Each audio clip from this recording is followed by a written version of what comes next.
Thank you, Speaker.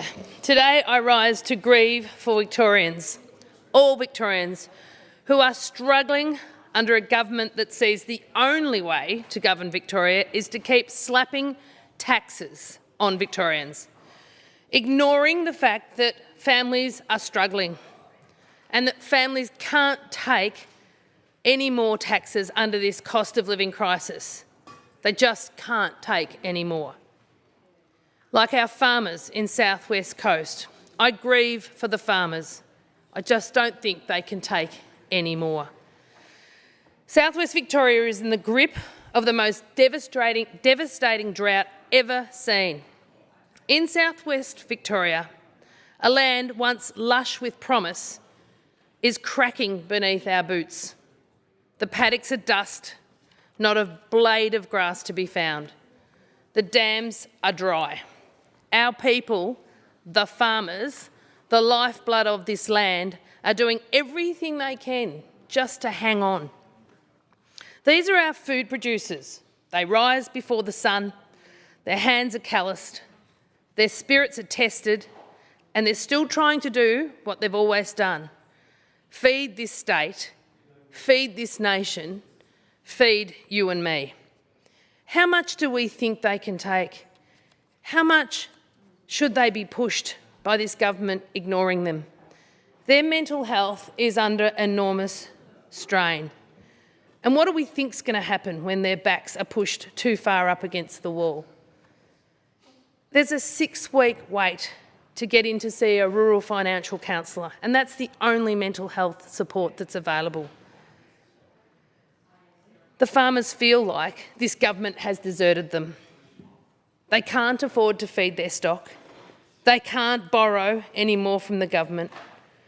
And they are taxed to the hilt by a government more interested in ledgers than livelihoods. A government that treats our producers not as partners, but as numbers on a spreadsheet. Where is this government's understanding? Where is the Allan Labor government's genuine support? And where are the leaders? Where are they when these farmers are crying out for assistance? The Minister for Agriculture is missing in action, unable to ask the question, when were you last here, Minister? Well, I think from my calculations it was 8 months ago when the Minister for Agriculture visited Mortlake. 8 months. So much has happened in that last 8 months. I think if Minister Spence visited Mortlake again, she'd be shocked at the landscape that was terrible then but devastated now. So these men and women, these farmers, they're not asking for handouts, they're asking for fairness, for vision, for rain, yes, no doubt about that, and not 1 mil or 3 mils like we've seen in the last couple of days. That's not rain and it's not hope. But without our farmers, we need to recognise there is no food security, no economy, no future. The Allan Labor government have run Victoria into the ground. This enormous debt facing Victoria of $194 billion is no excuse for deserting our food producers now. What we need to understand, though, is this debt the government have racked up equates to $29 million per day in the interest payments required by the government to pay that debt off, not pay it down, just pay the interest on that debt. Now, compare $29 million a day with how much drought relief the government has offered farmers. Not even the $29 million, not even 1 day's worth of interest payments. This government's got its priorities all wrong. We saw this week a multi-million-dollar injection into Luna Park. Just 2 weeks ago, the Grand Prix, a 4-day event, given $350 million. What would $350 million do for our farmers? Our community are reaching out to help. They're doing whatever they can to demonstrate to the farmers that they care, and they are putting on drought relief concerts, There are 240 people booked in for a drought event tonight. That will demonstrate to our farmers that their community wants to see them okay, but it won't actually fix the problem. That's the government's job, and we're not seeing any empathy or understanding.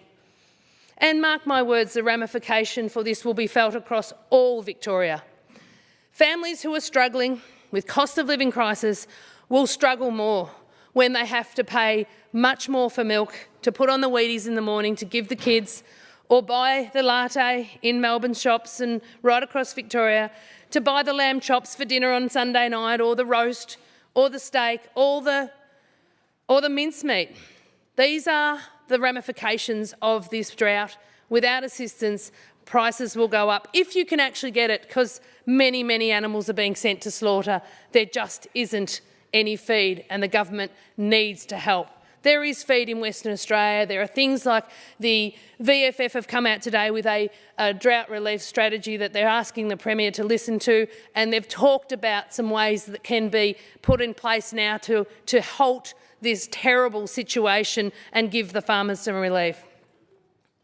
So I ask, no, I don't ask, I demand that the Premier and the Minister for Agriculture wake up to the reality of what's happening in the West, that they come and stand in the dust with us, feel the heat from the anger of being ignored, and look into the farmers' eyes who just sent their last cows to slaughter, and tell them to just keep going? How? It's time to act. It's time to invest in our farmers and our food future. It's time for the Allen Labor government to care. Because when our farmers go under, the rest of us won't be far behind. The government can start by helping farmers by scrapping the new emergency services volunteer tax. It rips $2.1 billion out of all Victorians' pockets. It targets farmers in particular at a time where they can least cope with the pressure they're under. This government targets them by charging 3 times their current fire services levy fee. It's a tone-deaf government. Residential homeowners will be paying double. Businesses and commercial properties, a massive increase to them as well. Renters, as Treasurer Symes said in the debate last week in the Parliament here, will be affected with $310 million coming out of renters' pockets. But renewable developers will pay 96% less as a reduction by this government to ensure we have more renewable energy. Now, these are overseas multi-million-dollar companies often who already get subsidies to assist with renewable energy, and they're often foreign-owned companies such as IKEA or Vestas. Where is the reasonableness in this? CFA brigades are CFA volunteers are rebelling against this government's cruel trickery. They're going offline, brigade after brigade, truck after truck, as a show of defiance of this levy. And it's insulting to the CFA and SES volunteers who were told they would get a rebate, an exemption, actually not a rebate, an exemption. But the government's tried to fool them into believing that they're exempt from the levy, but they know they're paying 3 times more, which equates to actually thousands of dollars a year, more than last year, year in, year out. And the exemption, which they're getting, which is actually a rebate, is on average just $108. And the details of how they get it, in your frequently asked questions, is yet to be determined. So insulting is the claim by this government that emergency service will get more funding from the increased tax that's the claim that the government have been making, but the reality is quite clearly outlined in black and white in the budget papers. Have a look at page 158 of Budget Papers 3. You can look it up online. Have a look. It's there to be seen, where the government's increase in income from the levy equates to $600 million. Yet, you can see there's a decrease in income going to the emergency services like the CFA and SES of $203 million, less than last year. So the government get more in tax coming in to fill the coffers of consolidated revenue. Don't believe they're going to be giving it all to emergency services, because right in front of your eyes on that budget paper number 3, page 158, it tells you they're getting $203.1 million less. At a post-budget breakfast attended by 200 people, the Treasurer, Jacqueline Symes, is so tone deaf to the pain felt by our community who are taxed to the hilt. She asked the audience, "What's your favourite tax?" This tone deaf Treasurer to Victoria's pain from the 61 taxes inflicted by this callous government is making a joke? What else could that have been? A developer in the audience said, "It's like the Victorian government wear this punishing tax regime as a badge of honour." I mean, how tone deaf? Making jokes, what's your favourite tax? The councils across Victoria are all banding together, saying no to the government. They don't want to be the dirty tax collector for this exorbitant amount of money. It's not what they were being asked to do in the past. It's a hell of a lot dirtier. They know their communities can't take this tax. They know it. They know the farmers can't tolerate it. They know there's not $2 or $4 million, depending on the size of the council, that is in the community. They just can't do it. And then the government makes jokes. We Liberals, we recognise the pain of the emergency service volunteer tax, and we will scrap it when elected next year. This tax causes pain for every Victorian, homeowners, renters, businesses, and targets farmers specifically with a 150% increase. We Liberals understand you incentivise, you enable, and you will get an economy to grow. Punishing taxes hold back Victorians. You won't get growth from punishment. This government, they're still handing out money. I think Victorians are saying that they're giving more than they're getting back, though, in the freebies that are being announced, like the free public transport for kids under 18. Look, that's a great announcement for people in the city, but as my country counterparts keep telling me, there is no public transport in the country. Our kids can't get from Woolthorpe to Warrnambool on a public transport, or Mortlake to Warrnambool or Port Fairy. You know, there just isn't the public transport. So it's a cruel joke when the country are doing it so tough. It's a useless promise. So let me be clear. What is happening right now in the South West Coast is not just a rural issue.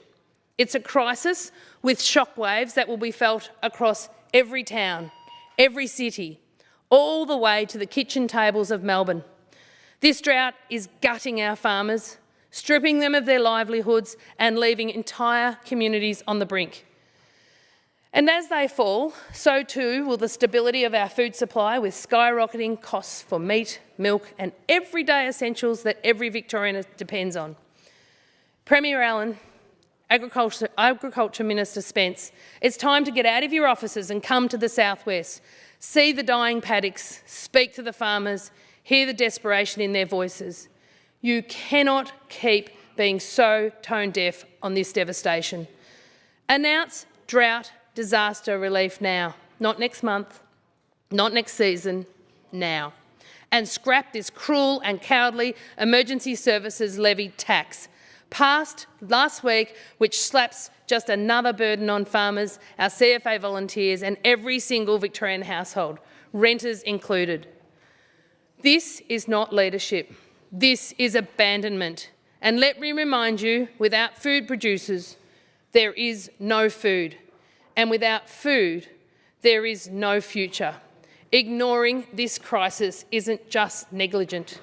It's foolish, it's dangerous, and South West Coast will not be silenced. Our farmers are way too important.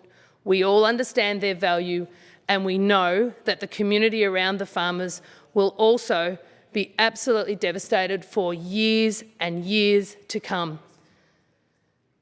We beg, the farmers have asked me to beg the government to listen, to come and listen. South West Coast can't take this irresponsible government much longer.